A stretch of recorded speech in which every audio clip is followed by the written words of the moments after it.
মাত্ৰ ৩ বছৰ বয়সতে এখন মহাবিদ্যালয়ত হয় ছাত্ৰ-ছাত্ৰীৰ নামভৰ্তি। এই মহাবিদ্যালয়খন ক'ত আছে আজি ভিডিঅ'টোৰ জৰিয়তে আপোনালোকে দেখিবলৈ পাব আৰু লগতে নিজৰ ঘৰখনতেই মানৱ সম্পদ গঢ়িবলৈ চেষ্টা কৰা এগৰাকী বিশেষ ব্যক্তিৰ লগত আজি আপোনালোকক ভিডিঅ'টোৰ জৰিয়তে চিনাকি কৰাই দিম বুলি ভাবিছোঁ। নমস্কাৰ, সকলোকে স্বাগতম জনাই ভিডিঅ'টো আৰম্ভ কৰিব লৈছোঁ। মই স্কুললৈ যাবলৈ ৰেডি হৈছোঁ।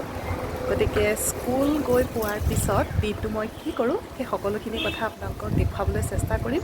গতিকে ভিডিঅ'টো সম্পূৰ্ণকৈ চাব বুলি আশা ৰাখিলোঁ।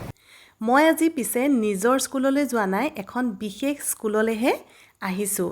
স্কুলখন বিশেষ বুলি এটা কাৰণেই কৈছোঁ, ইয়াত এফালে আছে এখন kindergarten স্কুল আৰু আনফালে আছে এখন সংগীত মহাবিদ্যালয়। এয়া চাওক, ইমান সুন্দৰকৈ নৃত্যৰ চৰ্চা চলি আছে আৰু এইফালে চাওক শিশুসকলক খেলা ধূলাৰ মাজেৰে শিক্ষয়িত্ৰীসকলে বিভিন্ন দিশৰ জ্ঞান দিবলৈ চেষ্টা কৰিছে। ইয়াক চাওকচোন, ইমান সুন্দৰকৈ অতি কষ্টেৰে তেওঁলোকে শিশুসকলক জ্ঞান দিবলৈ চেষ্টা কৰি আছে।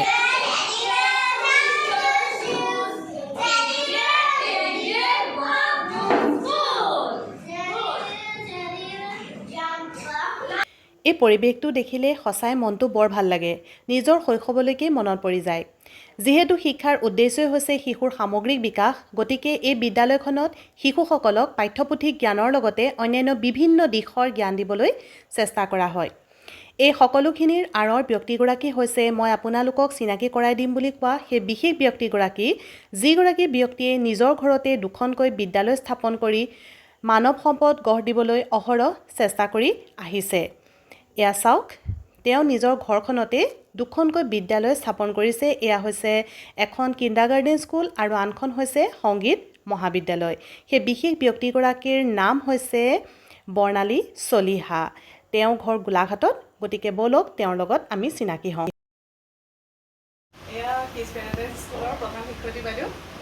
এতিয়া বাইদেউৰ পৰা জানিম তেওঁলোক কেনেকৈ এই কণ কণ শিশুসকলৰ বাবে মানে স্কুল খোলাৰ ধাৰণাটো মনলৈ আহিল। আচলতে প্ৰথম কথা হ'ল মানে মোৰ নিজৰ ল'ৰাটো মানে 2 বছৰ আছিলে তেতিয়া মই কেইবাখন স্কুলতো গৈছিলোঁ মানে ল'ৰাটো দিবৰ বাবে গৈছিলোঁ। যেতিয়া মই তেতিয়া দেখিলোঁ প্ৰতিখন স্কুলত বিশেষকৈ এডমিশ্যনেই দেখিছোঁ 15,000, ক'ৰবাত 20,000, ক'ৰবাত 18,000। মই তেতিয়াই এটা ভাবিলোঁ যে ABCD কেইটা শিকিবলৈ কিয় মানুহৰ মানে 15,000, 20,000 টকা মানে এডমিশ্যনতে খৰচ কৰিব লাগে, সেইটো ভাবিয়ে মই প্ৰথম কিন্তু আৰু এই kindergartenখন ষ্টাৰ্ট কৰাৰ কথা মই ভাবিলোঁ মনলৈ যে মই খুব কম খৰচত এখন মানে kindergarten কৰিব বিচাৰিছোঁ যে সকলোৰে মানে অৰ্থনৈতিক দিশটোত তেওঁলোকে মানে সুবিধা পায়, সেইটো ভাবিলোঁ। আৰু বিশেষকৈ মোৰ এখন মিউজিক স্কুল আছে, মিউজিক কলেজ এখন আছে। মিউজিক কলেজৰ খুব মানে 3 বছৰৰ পৰা ল'ৰা ছোৱালী আছে, ছাত্ৰ ছাত্ৰী আছে। সেইকাৰণে তেওঁলোকৰ কাৰণেও সুবিধা হ'ব যে আমাৰ এওঁলোকে ইয়াত নাচ গান শিকি আকৌ সেইখনলৈ মোৰ মানে যাব পাৰিব বিদ্যালয়খনলৈ। সেয়া ড্ৰয়িং ক্লাছ, ডান্স ক্লাছ গোটেইখিনিয়ে মানে দুইটা ক্ষেত্ৰতে কামত লাগিব। সেইকাৰণে আৰু ল'ৰা ছোৱালীৰ লগত মই লাগি আছোঁ সৰুৰ পৰাই, যিহেতু আৰু নিজেও মই মানে ক্লাছ 9 মানৰ পৰাই মই ছাত্ৰ ছাত্ৰীক শিকাইছিলোঁ ডান্স গান এনেকুৱা। সেইকাৰণে মই ভাবিলোঁ যে ময়ো এখন খোলোঁ আৰু খুব আগ্ৰহী, মই সৰু ল'ৰা ছোৱালীক ভাল পাওঁ। এতিয়া আৰ্থিকভাৱে অলপ দুৰ্বল দুখীয়াও ইয়াত দিবলৈ মানে সুবিধা হৈছে আৰু দুইটা কামতে আহিছে। বৰ্তমান অংগনবাড়ী অকণমান উন্নতি হৈছে ন, আগতেতো তেনেকুৱা নাছিলে। সেইকাৰণে মই সেইটো ভাবিয়ে মানে এই কামটো কৰাৰ মানে মূল কাৰণ হ'ল সেইটো। আৰু আমাৰ 3,000 এডমিশ্যন প্ৰথম আছিলে, য'ত ক'তোৱেই নাছিলে।